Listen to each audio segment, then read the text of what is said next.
Just make sure the neck snaps. Ooh, that's gonna fucking hurt. Get used to it after a while. Your bones are exactly the right place. Uh-oh. Here we are, Sugardrive, rehearsing. It's 2008, and we're back here where we first started. And we let Mike back in because it's his room. That's the goal. No, it was real actually. And an amusement. Oh no. Yeah, the story is long and convoluted, and I don't think we need to get into the minutiae of it. Suffice to say that there's a fantastic compilation album out, and we're going to play some shows. So it's been 5 years since your last practice session. How's it been getting back together and doing this all over again? Gavin's crap. Just because I'm sober as a judge. Yeah, he was good. He was good last week when we had our first rehearsal, because he arrived at rehearsals pissed, and he actually reeked of booze and claimed that he'd been around the corner because he got here 2 hours early. I don't know what he drank in 2 hours, man, but I was just so excited to come and rehearse with you guys. that's why you never bought an amp. Yeah, things have changed. Gavin doesn't use an amp anymore. Would you maybe explain why? Because I use that. I don't need an amp. It's technology, Paul. It's for youngsters, you wouldn't get it. Of course. Okay, now Mike has made a comeback. Other than this being his room, what are the reasons for Mike being back in the band? And maybe one of you would like to. I think Mike should field that question. Excellent. Mike had a baby, I think. Yeah, another long and convoluted story. What was Paul's word? We won't get into the minutiae. I don't even know what that means. Yeah, but the band split up.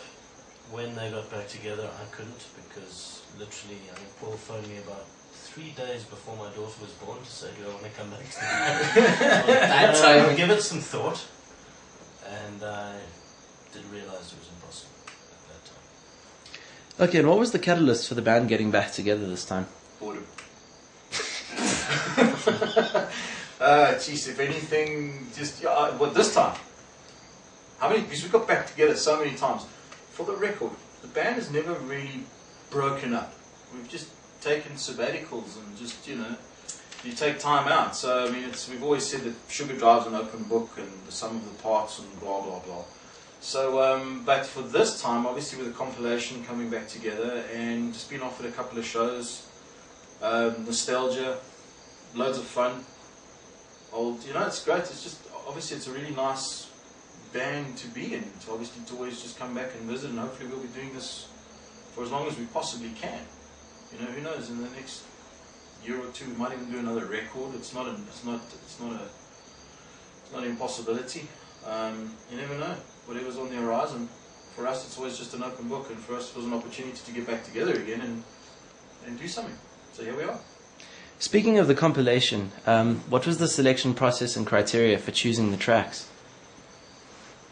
We couldn't fit everything onto one CD.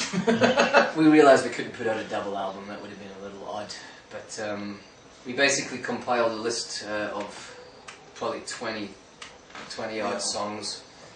And then everybody via email over a process of about a week voted.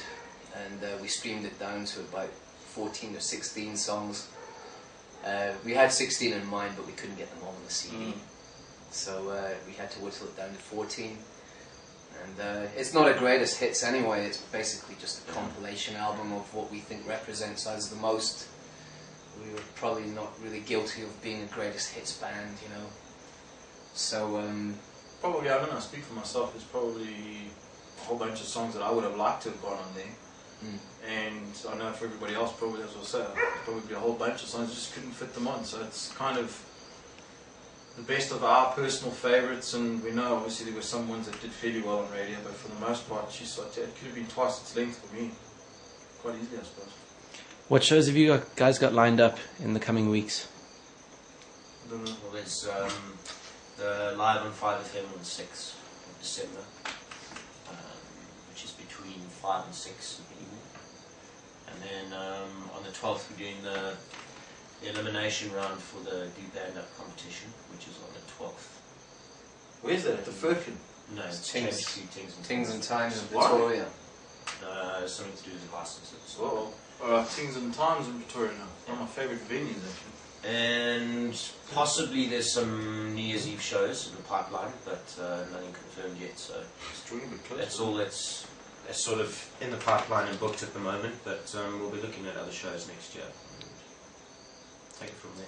Cool. Have you guys got a website, MySpace, Facebook that you'd like the viewers to know about? Yes, we do. And Gavin, what would be the... Don't go to sugardrive.co.za. Yeah, whatever you do, don't. Idiot's fucking car rental business or something, I don't know. Best thing to do is go on to musketeer.co.za.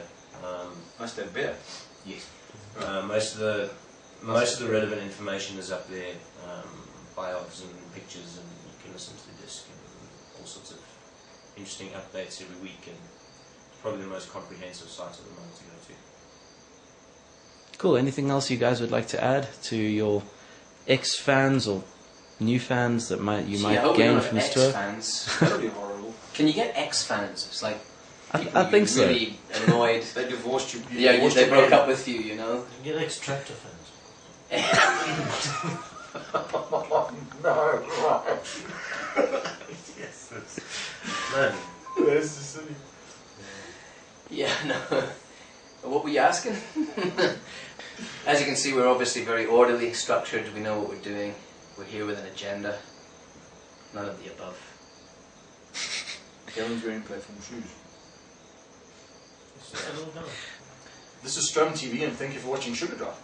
Hey.